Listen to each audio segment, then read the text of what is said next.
Hi friends, good morning. ఎలా ఉన్నారు? బాగున్నారండి? నేనైతే బాగున్నానండి. చక్కగా మొన్న వర్షానికి కంద పిలకలు పెట్టానండి. ఇంకో మా అమ్మగారు ఎప్పుడో 2 నెలలు పంపించారండి.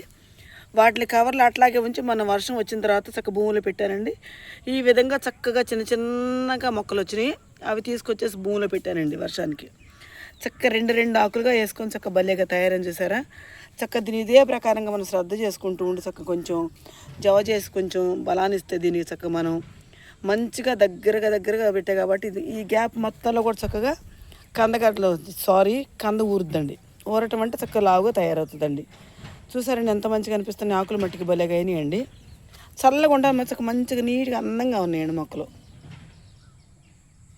2 చెట్ల దగ్గర తయారైన తర్వాత 2-3 కేజీలు దొరుకుతాయండి. కూరకు కూడా చక్కగా సరిపోతాయండి.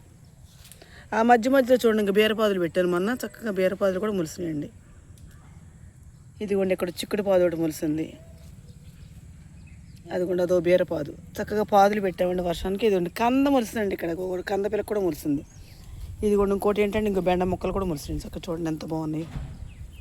ఇది హిటలీ బొబ్బరండి. ఇది చూసారు ఎంత బాగుంది. ఇది హిటలీ బొబ్బరు ఒక్కటే 15లా పెట్టారండి. అసలు ఇప్పుడు ఈ సంవత్సరం మనకు ఆనవాయితీ లేదేమో అనుకున్నా కానండి, ఒక్కటి వచ్చిందండి బయటికి భూమిలోంచి. ఇది గణసుగడ్డ తీగండి. ఇది చిన్న మొక్కలుగా పెట్టి చిన్న పిలకలు కట్ చేసి పెడితే చక్కగా బతికినండి వర్షానికి. చాలా మంచిగా అనిపిస్తున్నాయి కదండి. ఇవి కందండి. ఇదంతా కంద పిలకలు ఒక్కటే వచ్చింది కదండి. ఇది అది ఒక్కటే కనిపిస్తుంది కానీ మొత్తం శాంగడ్లండి. ఈ రెండు ఆకులు మొత్తం చామ పిలకలండి.